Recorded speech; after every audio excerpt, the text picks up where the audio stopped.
Muy buenas noches a todos y bienvenidos un martes más al Templete. Hay historias que no se entienden si no se miran desde la fe, pero tampoco si se separan de la historia de su ciudad.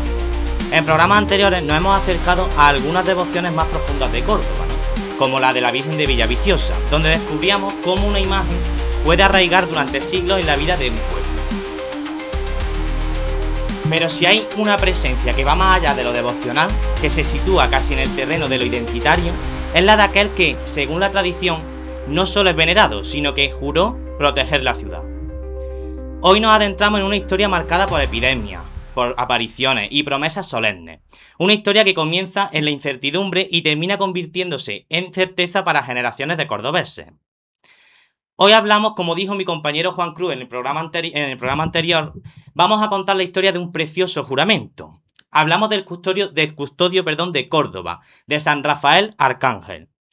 Y para tratar este programa monográfico, hoy no contamos, como durante todos los programas, con dos colaboradores, sino que vamos a contar simplemente con la presencia de Diego. Muy buenas, Diego. ¿Cómo estás?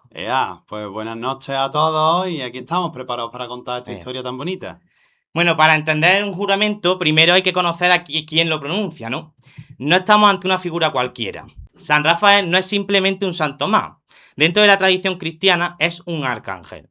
Uno de esos seres que, según la teología, no pertenece al tiempo de los hombres, sino que pertenece al ámbito de lo divino. Junto a San Miguel, el defensor, y San Gabriel, el mensajero, Rafael ocupa un lugar singular. El del que guía, el que acompaña, el que sana. San Rafael aparece en uno de los relatos más humanos y a la vez más simbólicos del Antiguo Testamento, el libro de Tobías. Allí no se presenta con la grandiosidad de otros ángeles, sino de una forma casi silenciosa. Camina junto a los hombres, se hace compañero de viaje, protege sin ser reconocido, hasta el momento que revela quién es realmente. Es en cierto modo un protector invisible, ¿no? Y quizá por eso la gran pregunta no es solo quién es San Rafael, sino por qué entre todas las ciudades del mundo su nombre quedó ligado para siempre en la ciudad de Córdoba. ¿Qué ocurrió para que un arcángel, una figura que trasciende la historia, se comprometiera con un lugar concreto, con unas calles, con un pueblo? ¿Qué llevó a ese juramento? Y para responder eso tenemos que viajar en el tiempo. Diego, vamos a comenzar. Explícanos primero qué es exactamente un arcángel dentro de la tradición cristiana y qué lo diferencia del resto de los ángeles. Bueno, pues cuando hablamos de los arcángeles nos estamos hablando de unos ángeles, digamos, de unos seres espirituales creados por Dios para cumplir diversas misiones. Y esos ángeles, esos seres espirituales se dividen en diferentes jerarquías, en coros no que canten, sino coros que tienen diferentes, digamos, estatus, funciones, misiones, ¿no? Diferentes grupos, en definitiva. Entre esos grupos tenemos 9 grupos, especialmente tenemos los coros superiores, que son los serafines, querubines y tronos, que son los que están más cerca de Dios y los que tienen un mayor grado de perfección. Y luego después las dominaciones, virtudes, principados, potestades, arcángeles y ángeles. Los arcángeles son mensajeros mayores y los ángeles son mensajeros menores. Esta jerarquía fue realizada por Santo Tomás de Aquino y de los arcángeles hay 7 según San Rafael, porque en el libro de Tobías, cuando se identifica como San Rafael, ahora veremos qué es lo que pasa, dice que hay 7 arcángeles, pero solamente conocemos los nombres de 3, de Miguel, Gabriel y Rafael. Los nombres de los demás, hay mucha literatura, digamos, apócrifa, misteriosa y tal, pero bueno, no se les debe poner nombres, conocemos los que conocemos y luego hay otros 4 que no sabemos quiénes son, ¿no? También hay que destacar que de estos arcángeles celebramos hoy día su fiesta el 29 de septiembre, de los 3 juntos, de los 3 que conocemos. Pero antes del Concilio Vaticano II celebraban sus fiestas por separado. San Miguel el 29 de septiembre, que es la que pervivió como fiesta de los 3. San Rafael el 24 de octubre y luego después San Gabriel el 24 de marzo, en la víspera de la Encarnación, que es donde San Gabriel tiene el papel más importante. Vale, vamos a la historia de Tobías ya. Perfecto, vamos a avanzar ahora porque como he nombrado antes el Antiguo Testamento, pues hoy nos interesa en especial, como has nombrado tú, el libro de Tobías, ¿no? ¿Qué papel juega San Rafael en el libro de Tobías? ¿Cómo se presenta y qué nos dice ese relato sobre su misión? Pues el libro de Tobías es uno de los libros que conforman el Antiguo Testamento, la Biblia, nuestras Sagradas Escrituras, ¿no? Debemos de conocerlo, es muy importante, y es verdad que muchas veces no le damos a la Biblia la importancia que tiene, ¿no? La sentimos en misa, las lecturas, el Evangelio, tal, pero no nos ponemos con la Biblia, ¿no? Y es verdad que ha sido muy interesante ponerme a leer la historia de este libro de Tobías para descubrir uno de esos capítulos de la Biblia tan bonito, porque es verdad que el texto es precioso y os recomiendo a todos que lo leáis, que le echéis un vistazo, porque es verdad que la historia es súper bonita y además muy amena de seguir y de leer. En el libro de Tobías nos cuenta la historia de Tobit, Sí. que es un hombre, es un israelita de la tribu de Neftalí, que, pues claro, el pueblo de Israel se divide en 12 tribus, una de ellas la de Neftalí, y Tobit pertenece a esa tribu. Están en Nínive, en Babilonia, porque ya sabemos que Jerusalén fue destruida, el templo y todo, y fueron al destierro de Babilonia, los judíos. Estuvieron fuera de su tierra durante un tiempo bajo la dominación de Babilonia, ¿no? Entonces este hombre, aun estando allí y aun habiendo caído muchos de su misma tribu en la idolatría, se dejaron de venerar a Yahvé, a Dios, para venerar a ídolos. Entonces, aun habiendo caído mucho en la idolatría, él siguió siendo fiel a Dios, él dice que seguía acudiendo a entregar su ofrenda a Jerusalén y demás, al templo, y que mientras que otros se reían de él por seguir en la fe, él perseveraba, ¿no? Claro. Entonces él también se destacaba por su obra de caridad, entregaba limosna a los pobres y enterraba a los muertos. Por este tema de enterrar a los muertos se metió en líos porque, claro, los del imperio mesopotámico, los de Babilonia, no querían que enterrara muertos porque enterraba muertos judíos de su tribu y demás. Entonces los expulsan, le quitan sus bienes y demás, y le suceden una serie de desgracias que no vamos a detallar, ¿no? Entre ellas, por ejemplo, que se queda ciego porque le salen unas manchas blancas en los ojos. Entonces, mientras que su mujer le recrimina que abandone a Dios, que mira las desgracias que te están pasando y tal, él persevera. Y por otro lado, tenemos a Sara, que es una muchacha que era pariente de ellos también, y se casó, creo recordar que con siete maridos, y ella, el problema que tenía era que había un demonio llamado Asmodeo que estaba, digamos, enamorado de ella. Entonces, cuando se casaba y estaban en el lecho nupcial, pues el demonio mataba a sus maridos. Entonces se habían ido muriendo un marido detrás de otro, y era también como que estaba un poco maldita por el pueblo y mal mirada. Entonces, ¿qué pasa? Que Tobit, entre esta desgracia de que está ciego, de que es pobre, de que todo, recuerda que, porque él era comerciante, había dejado en otra ciudad, porque ellos vivían en Nínive, pues en otra ciudad que se llamaba Ragués de Media, había dejado unos sacos de plata. Entonces habían cortado los caminos y no podía pasar allí, eso anteriormente, después se habían abierto y tal. Recuerda eso, entonces dice, pues voy a mandar a mi hijo a que cobre ese dinero, que no lo había cobrado, y entonces pues salimos así un poco de la miseria y tal, ¿no? Entonces, Tobías es su hijo, que es el que da nombre al libro y es el que manda a esa ciudad a cobrar ese dinero. ¿Qué pasa? Que era un niño, un muchacho, y entonces no conocía los caminos ni sabía dónde tenía que ir. Entonces le dice el padre que busque un acompañante, sale a la calle y encuentra a San Rafael. Y entonces, pero no sabía que era San Rafael. Entonces le dice que quién es. Y él le dice que se llama Zarías, que pertenece a su tribu y que sabe perfectamente los caminos, a dónde tiene que ir y tal. De hecho, dice específicamente lo de conozco muy bien todos los caminos. Y de ahí va a venir todo el tema de su protección sobre los caminantes, ¿no? Entonces se entrevista con el padre, lo ven bien y lo manda con él. ¿Qué pasa? Que en el camino paran en la ciudad de... por aquí lo tenía.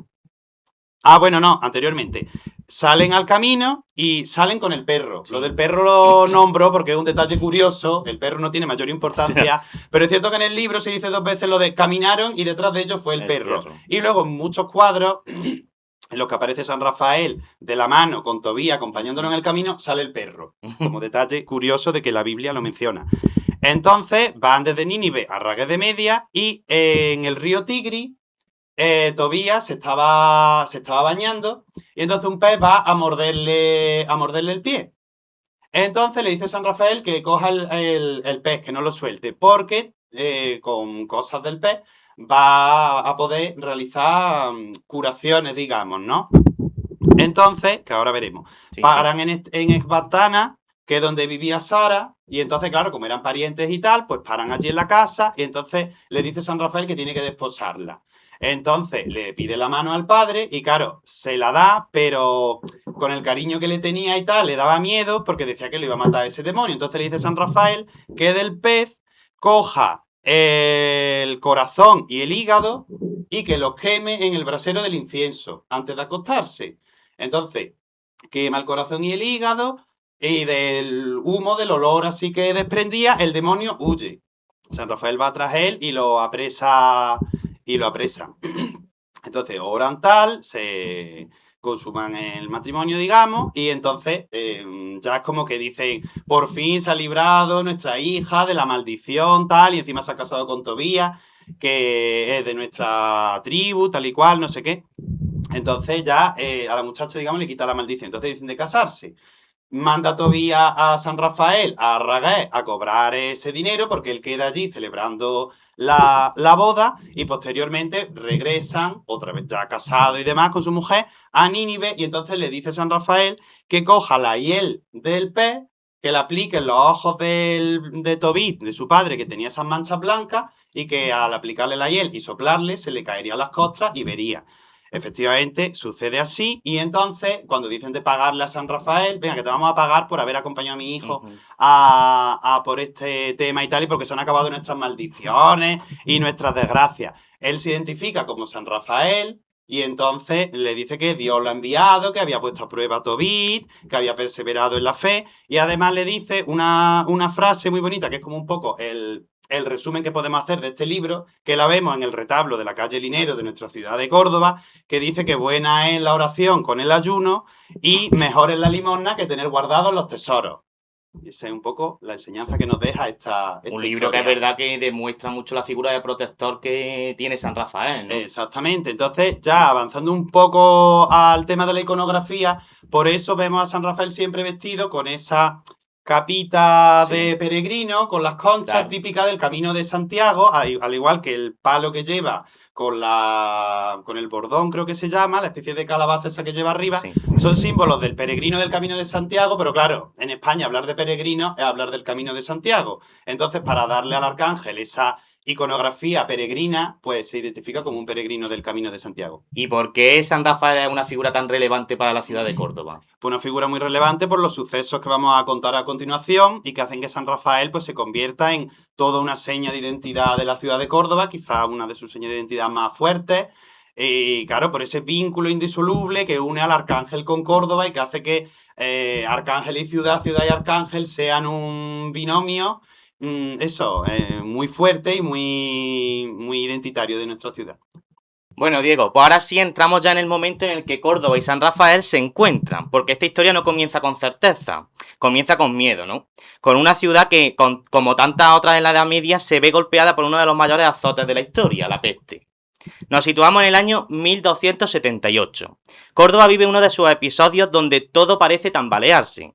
La enfermedad se extiende, la muerte se hace presente en las calles. Y la población busca respuestas donde puede encontrarlas, ¿no? En ese contexto es donde aparece una de las primeras tradiciones que vinculan a San Rafael con la ciudad.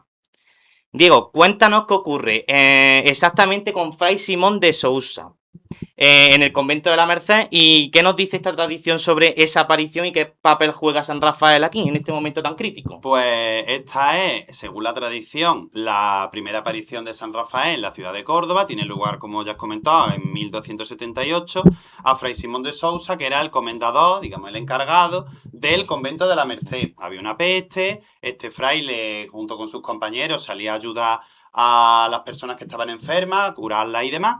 Y entonces él pues estaba rezando en el coro del convento en general, pero por lo visto también a San Rafael, del que él era muy devoto, y además por toda la historia que ya hemos comentado antes de Tobías, está vinculado con la medicina también, claro. Que no sé si lo hemos comentado, que siempre San Rafael, medicina Dei, medicina de Dios, el tema de la salud, entonces le estaba rezando por la salud a San Rafael, y entonces en ese coro del convento de la Merced se le aparece y le dice que como que estaba haciendo una labor muy importante y que fuera al obispo Don Pascual, del cual estaba también muy contento Dios, manifestándolo a través de San Rafael con la labor que estaba haciendo con los enfermos, fuera al obispo Don Pascual y le dijera que en la torre de la catedral pusiera su imagen para que protegiera toda la ciudad. Sí. Claro, ¿qué pasa? Que la catedral no era la catedral que hoy día conocemos, la mezquita catedral. En esos momentos la iglesia de San Pedro era la que estaba ejerciendo las funciones de catedral. Entonces va Fray Simón de Sousa al obispo don Pascual y efectivamente en la torre de San Pedro se pone la imagen de San Rafael como una veleta para que mirara hacia los vientos y protegiera a la ciudad de esos aires contagiosos y demás. Y efectivamente la ciudad pues se salvó de esa peste gracias a esta primera intercesión de San Rafael. Claro, aquí ya aparece una idea clave. San Rafael no se presenta como una figura lejana, sino como alguien que interviene ya, ¿no?, en la ciudad.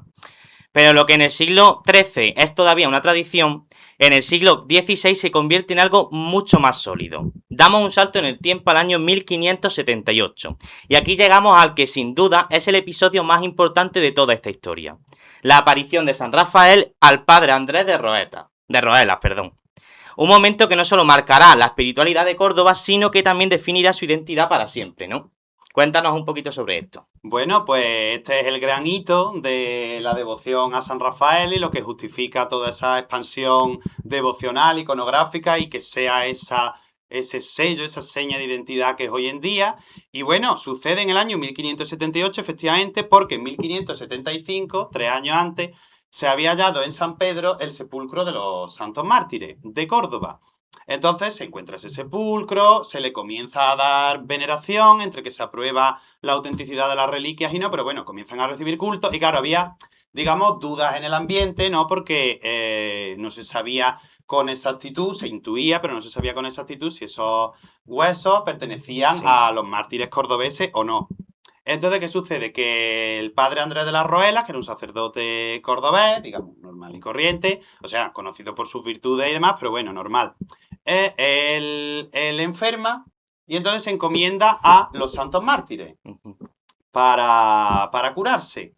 La descripción de las apariciones, que todavía se conserva, dice el padre Andrés de las Roelas que él ya tenía, digamos, conocimiento de que en la iglesia de San Pedro estaba el sepulcro de los mártires, porque él había tenido unos ayos, unos cuidadores de niños, y que siempre habían tenido costumbre de ir a la iglesia de San Pedro, y que estas personas que a él lo habían criado, le habían comentado que había tradición en Córdoba de que en la iglesia de San Pedro estaban los huesos de ciertos mártires. No se sabía dónde, no se sabía cómo, pero estaba como en el ideario colectivo esa idea de que en la iglesia de San Pedro estaban los restos de los mártires cordobeses, ¿no?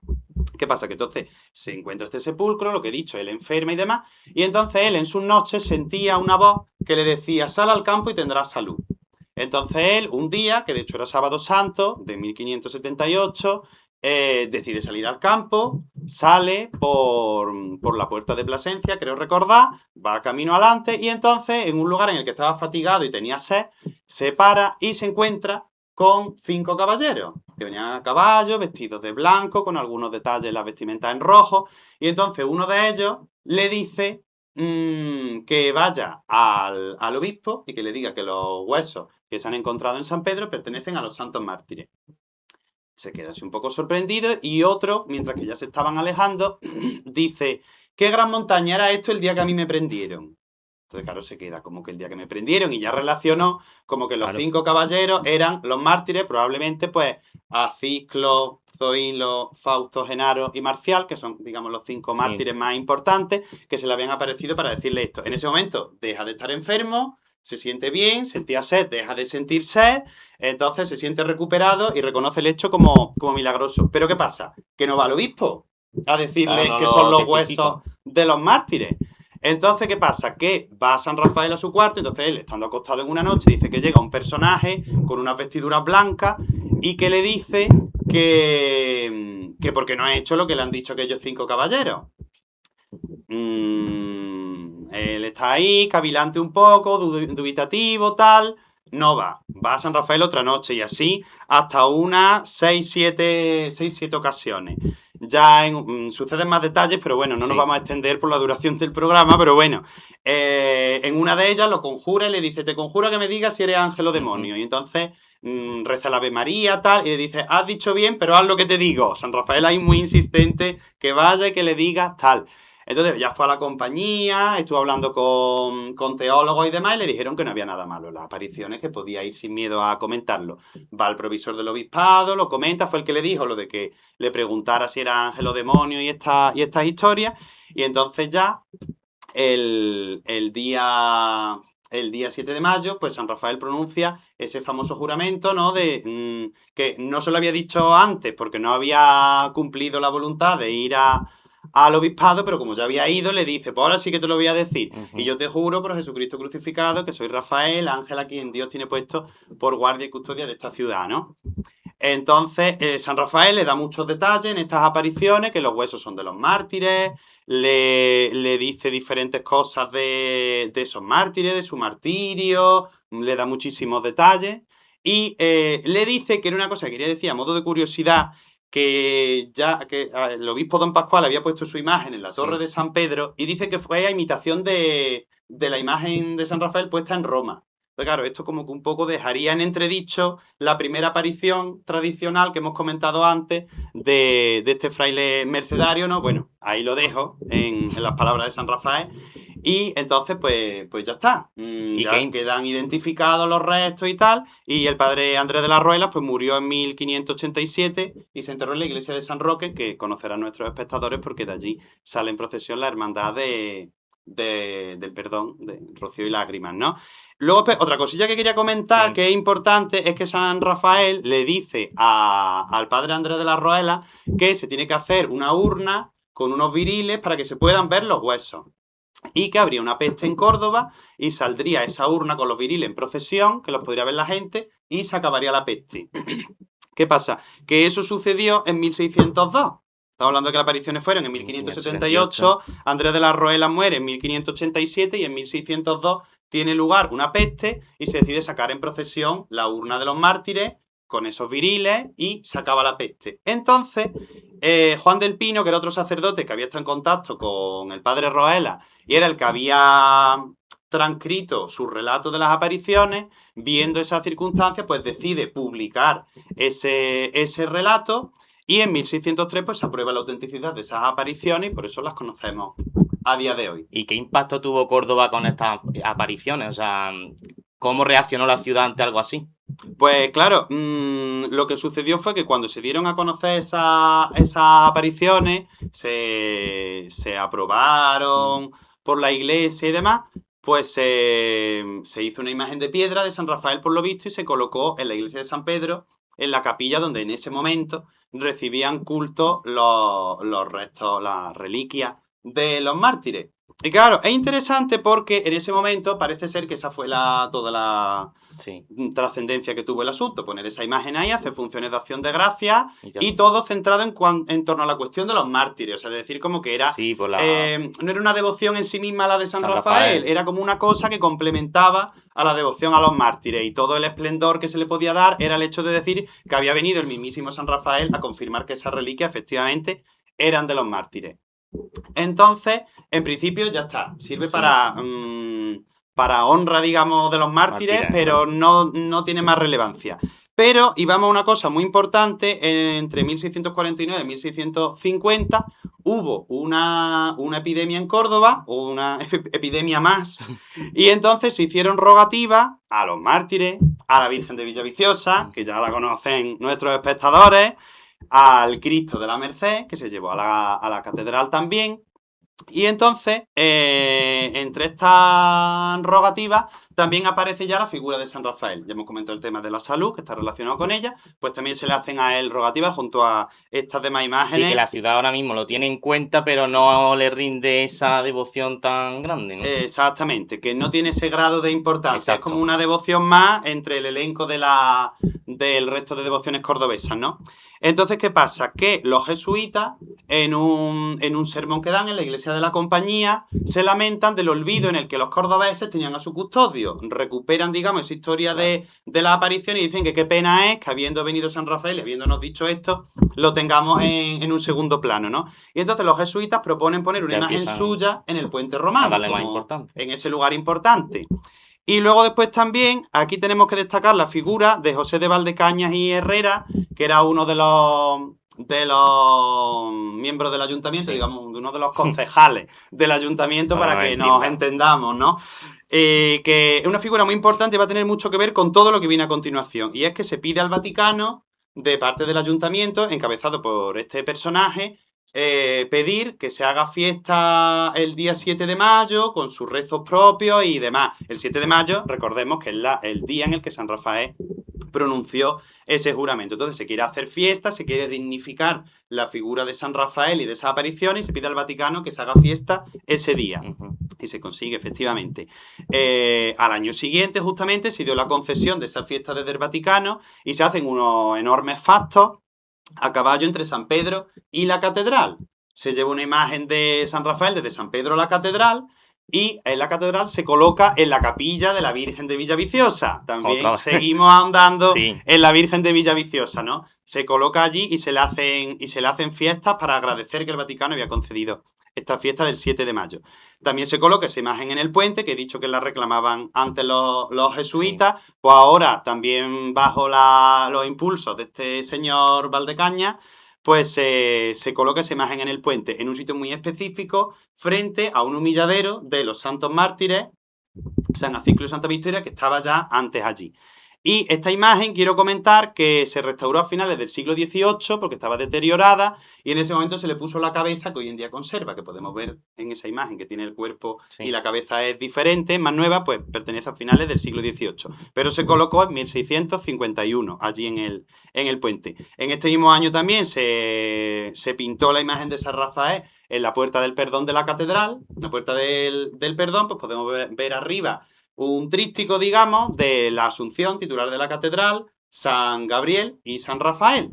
Y además se colocó en torno a estas fechas, por esta peste de 1650, la Cruz de las Roelas, el lugar donde sucedió esa aparición de los 5 caballeros, hoy en día calle 5 Caballeros de nuestro urbanismo cordobés. Allí se colocó una cruz, pero no se colocó, a pesar de conocerse como Cruz de las Roelas, por el padre Roela, no se colocó para conmemorar el acontecimiento, se colocó porque en ese lugar, justamente el mismo de la aparición de los 5 caballeros, en esta peste hubo allí una, digamos, fosa común, un cementerio, y se colocó para marcar ese lugar de enterramiento. Pero bueno, sirve para marcar, digamos, en el ideario colectivo ese lugar de la aparición. Pervivió hasta el siglo XX. Y hoy en día los restos están dispersos por allí, por el entorno. Que sería interesante que el ayuntamiento o las entidades correspondientes pues se propusieran recuperar esa cruz que tiene esa significación tan importante y sirviera para marcar ese sitio y potenciar esta historia que estamos contando, ¿no? Así que la recuperación de la Cruz de la Roela queda ahí pendiente. Bueno, hasta ahora hemos visto el origen. Ahora toca entender cómo esa promesa se hace visible, porque un juramento por sí solo pertenece al ámbito de lo invisible, ¿no? Pero Córdoba necesita verlo, necesita tocarlo, necesita recordarlo, y es ahí donde comienza algo fascinante. La expansión de una devoción que no se queda en lo íntimo, sino que se proyecta hacia la ciudad, hacia sus fieles, hacia sus templos, hacia la vida cotidiana de sus propios habitantes, ¿no? A partir de ese momento, San Rafael deja de ser solo una figura vinculada al episodio concreto que comentábamos antes del libro de Tobías y pasa a formar parte del día a día de Córdoba, ¿no? Surgen espacios ligados directamente a ese juramento, como la iglesia del juramento, lugares donde la memoria de aquella promesa sigue viva. Pero también aparecen elementos mucho más curiosos, incluso inesperados. Imágenes que despiertan preguntas, como la Virgen del Pozo. Prácticas colectivas como la rogativa, donde la ciudad se une en momentos de necesidad. Y relaciones devocionales que nos ayudan a entender mejor la espiritualidad cordobesa, como el vínculo entre San Rafael y la Virgen de Villaviciosa, de la que ya hablamos en programas anteriores. Porque al final lo que estamos viendo aquí no es solamente el desarrollo de una devoción, sino la construcción de un paisaje espiritual, ¿no? Un entremano donde la fe, la historia y la tradición se entrelazan hasta formar parte de la identidad de la misma ciudad. Y para entender cómo se construye todo esto, vamos a ir desgranándolo poco a poco, ¿vale? Diego, cuéntanos un poquito todo esto sobre la expansión devocional y de San Rafael, ¿vale? Pues efectivamente hemos hablado ya del tema de esas apariciones, ¿no? Esa repercusión que tuvo. el episodio de las apariciones y cómo la devoción empieza a fraguarse, ¿no? Esto que hemos comentado de la peste de 1650 es muy relevante porque son, digamos, los cimientos, las primeras piedras de ese gran edificio que es la devoción de Córdoba a su custodio, ¿no? Hemos visto, por ejemplo, ese tema de la imagen en el puente romano, de las pinturas de la puerta del perdón de la catedral. Digamos que San Rafael comienza a conquistar el espacio cordobés, comienza a conquistar la ciudad, ¿no?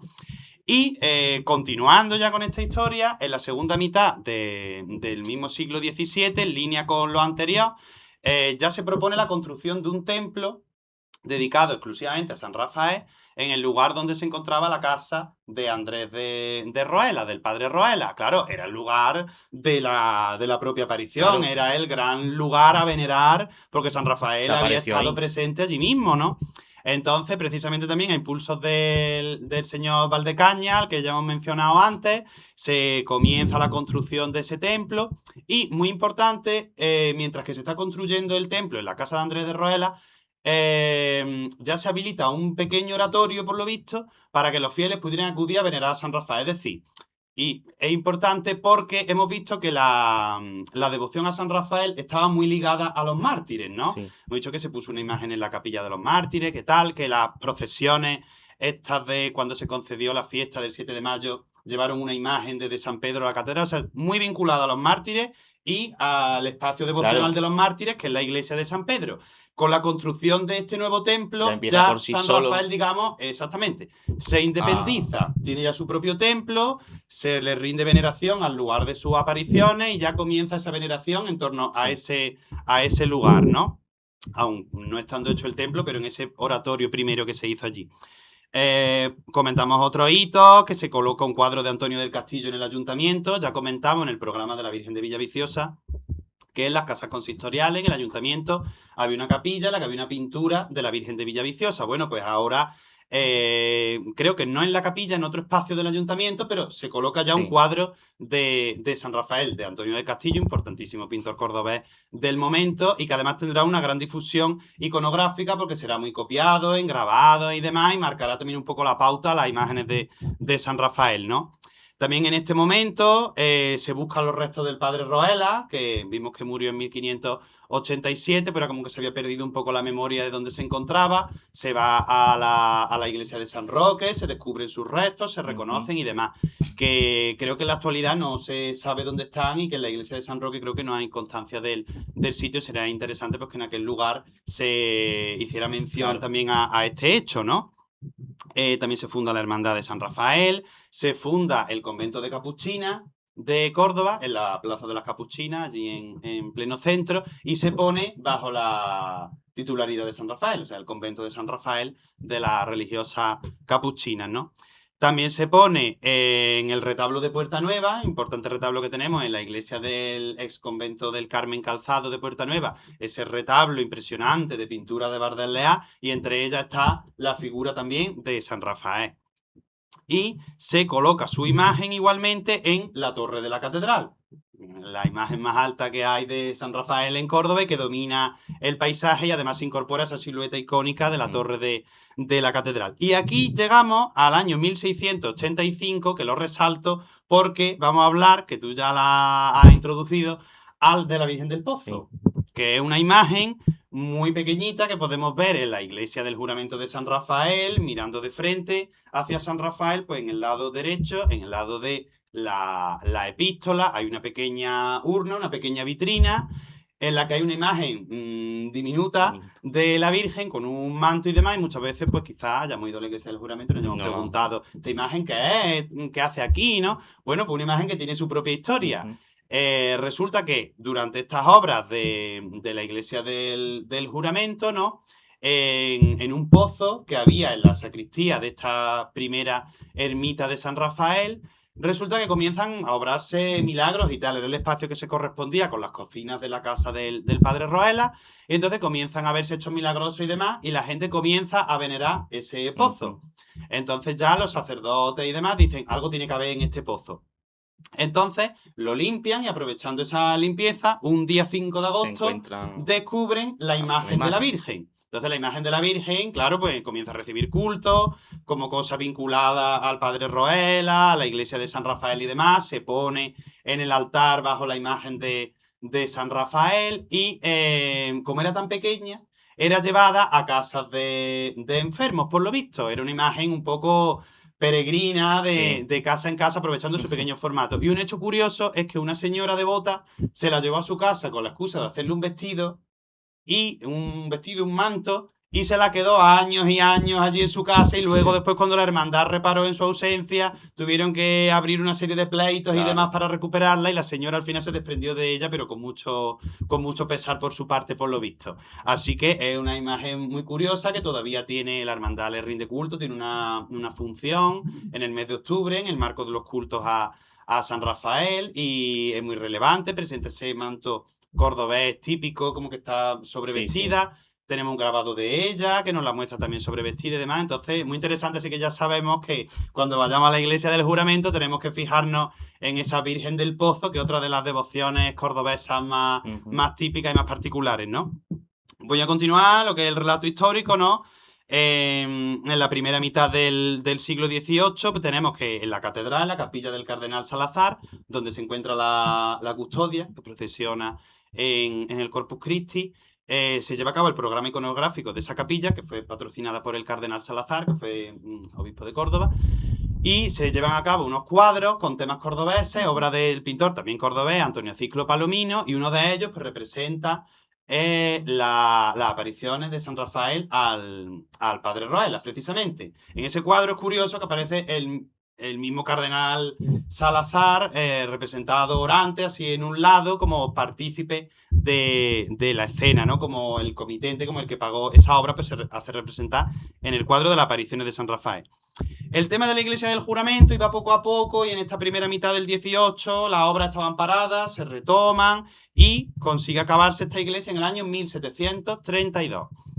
Se ha hecho la iglesia, ahora necesitamos una imagen para que la presida. Al año siguiente se hace la imagen que preside la iglesia del juramento y que tan icónica es, que es la imagen por excelencia de San Rafael, la que marca la pauta, ¿no? Y la que tenemos todos en nuestra mente cuando hablamos de San Rafael. Es una obra de Alonso Gómez de Sandoval.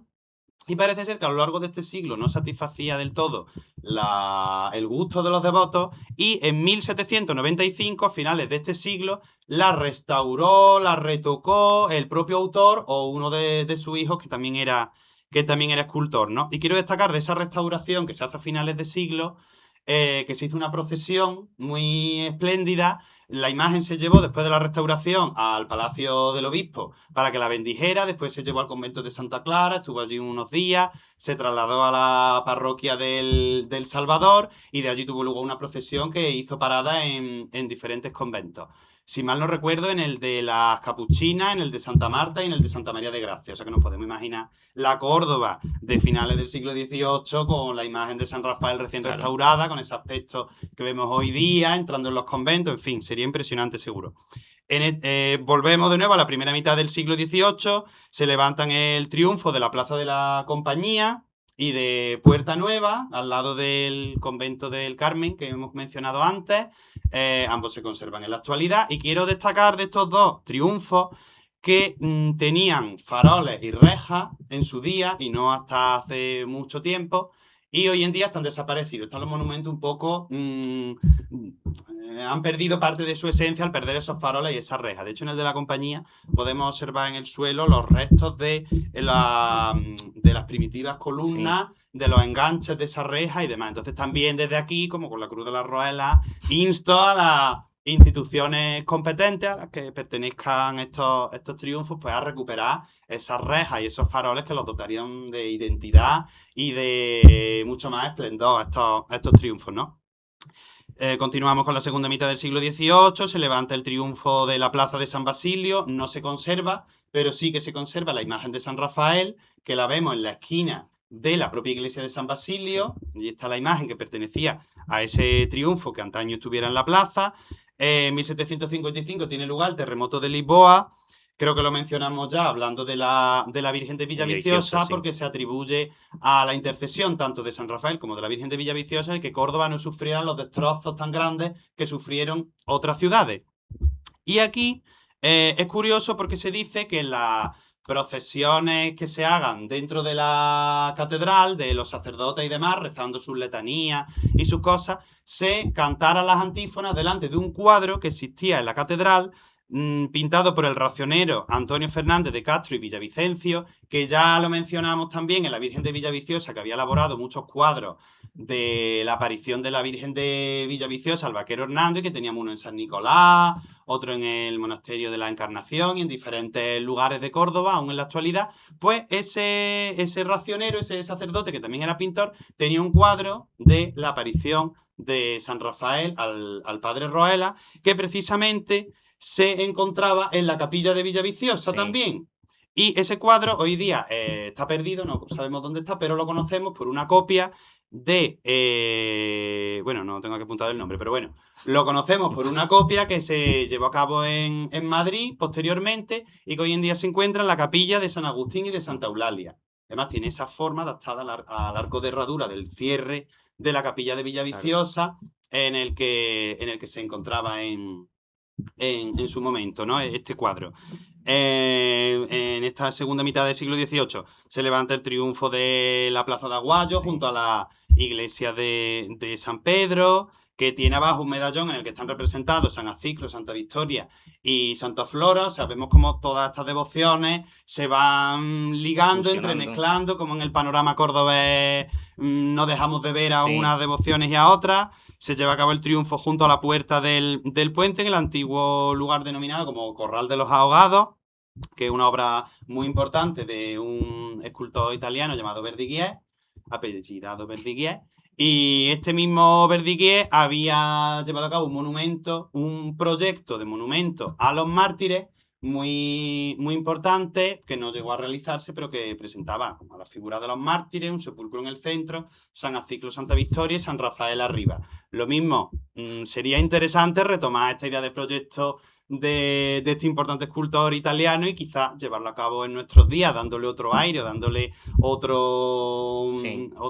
historia, pero bueno, en algún lugar de lo amplia que es la ciudad de Córdoba, pues podría llevarse a cabo algo inspirado en este monumento, que es cierto que hubiera sido ideal y hubiera sido precioso que se hubiera hecho en su momento, ¿no?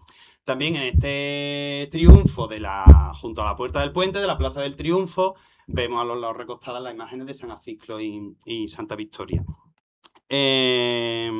Luego después también tenemos el triunfo de la plaza de San Hipólito, que es el que hoy vemos en la Plaza del Potro. No se encuentra en su ubicación original, está cambiado de sitio. Existe una fotografía en la que se ve aún en la Plaza de San Hipólito, pero hoy día lo tenemos en la Plaza del Potro. También es obra de Verdiguier, del que ya hemos hablado, ¿no? Y también quiero resaltar que en principio era un monumento más completo, o sea, hoy día lo vemos cercenado de algunas de sus partes, porque tenía unas esculturas que representaban unos relieves y unas esculturas que representaban el hambre, la peste y la tormenta, por un lado, y por otro la perseverancia, la fe y la devoción. Entonces, hoy día no lo vemos como era en origen, ¿no?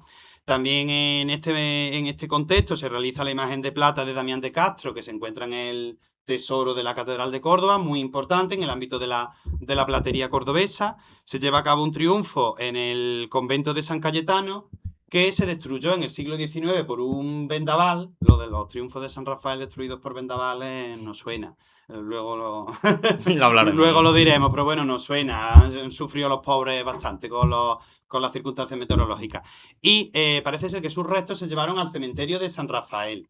Desconozco si es o no es, pero quizá la imagen que se encuentra de San Rafael en la entrada del cementerio de San Rafael sea la que perteneciera a este triunfo del convento de San Cayetano en su día. También en este momento se amplía la iglesia del Juramento, se le hacen sus fachadas, sus torres en ese estilo neoclásico, ¿no? Y luego después, en el siglo XIX, ya por terminar este recorrido histórico, se lleva a cabo el retablo de la calle Linero, en esquina con la calle de la Candelaria. Vemos que he mencionado, porque tiene esas frases arriba del libro de Tobías, y está San Rafael en el centro, con San Aciclo y Santa Victoria a los dos lados. Y en una hornacina que tiene debajo existió una imagen de la Virgen de Linares, que recientemente se ha restaurado este retablo. Agradecemos al ayuntamiento, creo que ha sido el ayuntamiento el que ha cometido esta restauración, que se restaurara Sí. porque estaba en mal estado y así podemos conservarlo y legarlo a futuras generaciones. Y se habló de recuperar esa imagen de la Virgen de Linares, así que esperemos que muy pronto podamos ver en esa hornacina este retablo completo con la imagen de la conquistadora de Córdoba.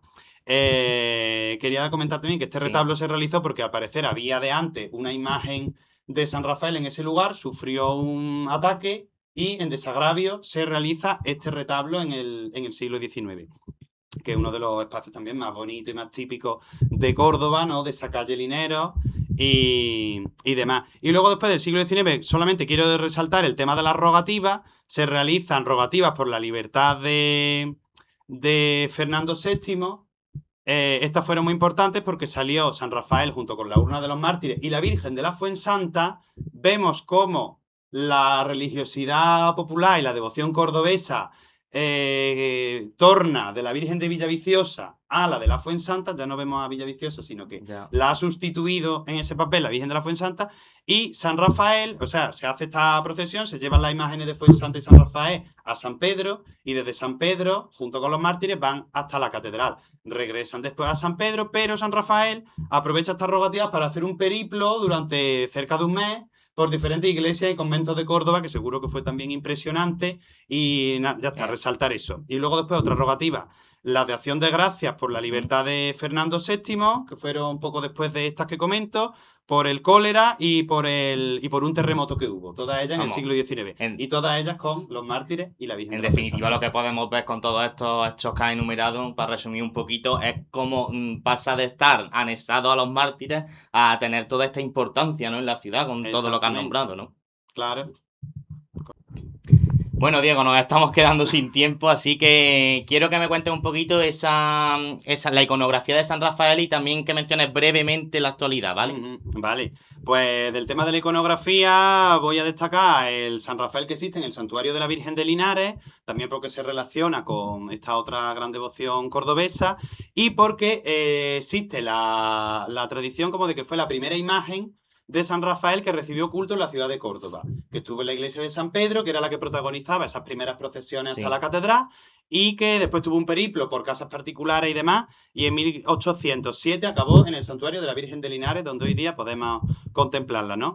Luego después tenemos imágenes fantásticas de San Rafael en la iglesia de San Francisco y San Eulogio, que es de uno de los hijos de Alonso Gómez de Sandoval, que hizo la imagen del juramento.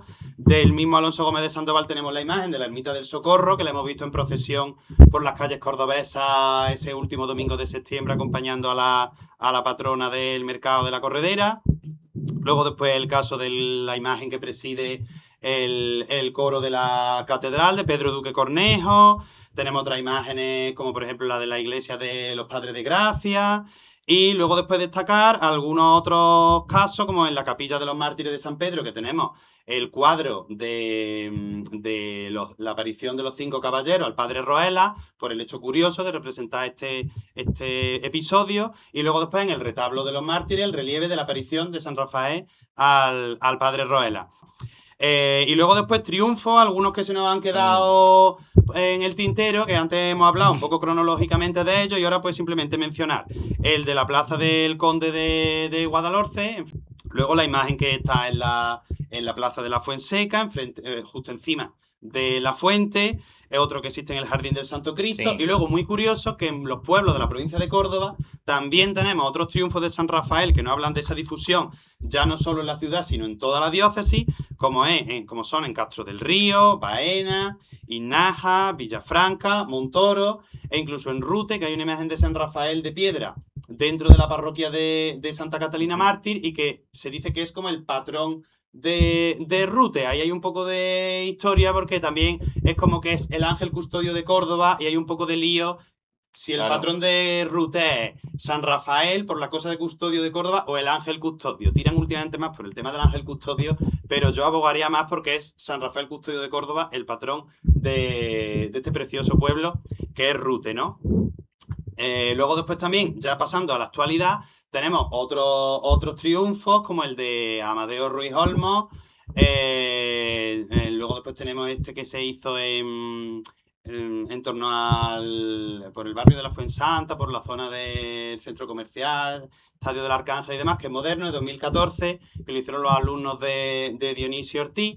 Y luego después San Rafael, pues que está en todas partes. O sea, San Rafael es que ha sido modelo de referencia para multitud de artistas. Ahí tenemos, por ejemplo, a Julio Romero de Torres, con ese cuadro tan polémico por representarlo como una mujer, justificado en la carencia de sexo de los ángeles. También lo representa en poema a Córdoba, la Córdoba cristiana, inspirándose en el cuadro de Valdés Leal como una figura de plata, haciendo alusión a la platería cordobesa.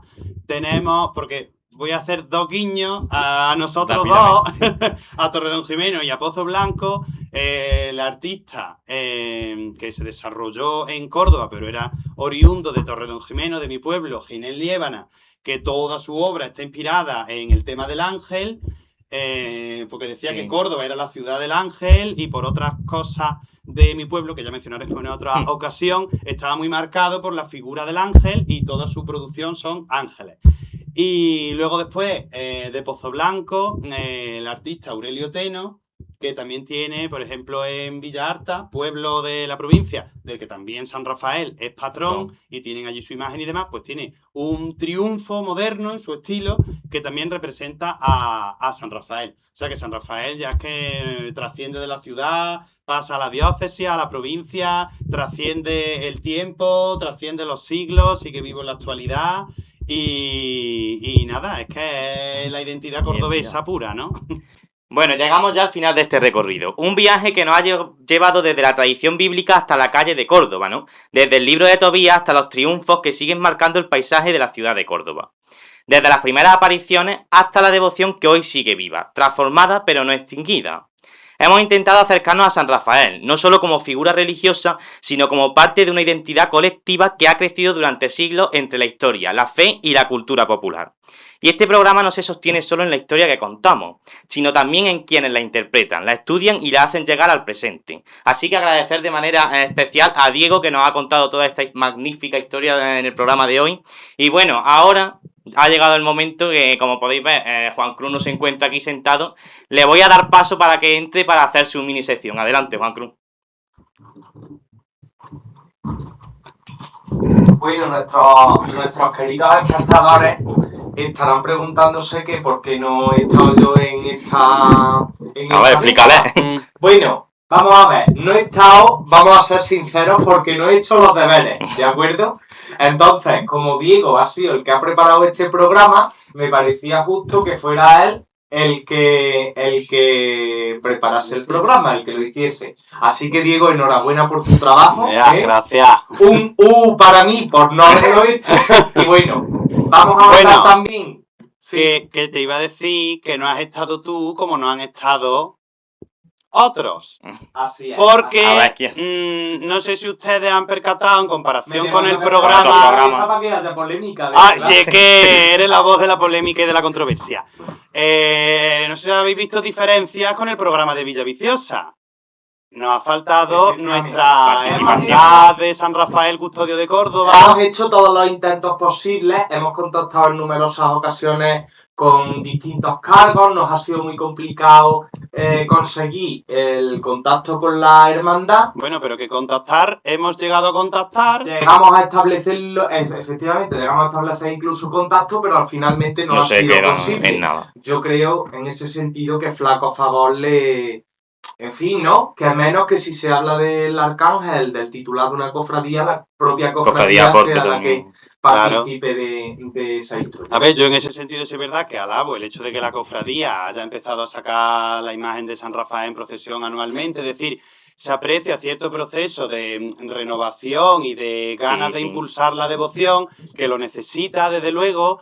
Y es cierto que con ese tema hay mucha polémica en Córdoba, que no lo hemos tratado, pero bueno, eso ya lo dejaremos para otros programas. Sí. El tema de la procesión, si debiera salir en extraordinaria o de manera ordinaria, yo veo bien que salga de manera ordinaria y que una manera de potenciar la devoción y de fomentar esa cofradía y tal. Eso lo han hecho bastante bien, pero claro, ahora por ejemplo nosotros pues no nos han abierto las puertas y yo aquí he hablado de lo básico y de... Claro. Pero yo tenía muchas curiosidades y muchas dudas que me hubiera gustado que me hubieran resuelto y que todavía sigo teniéndola. O sea que...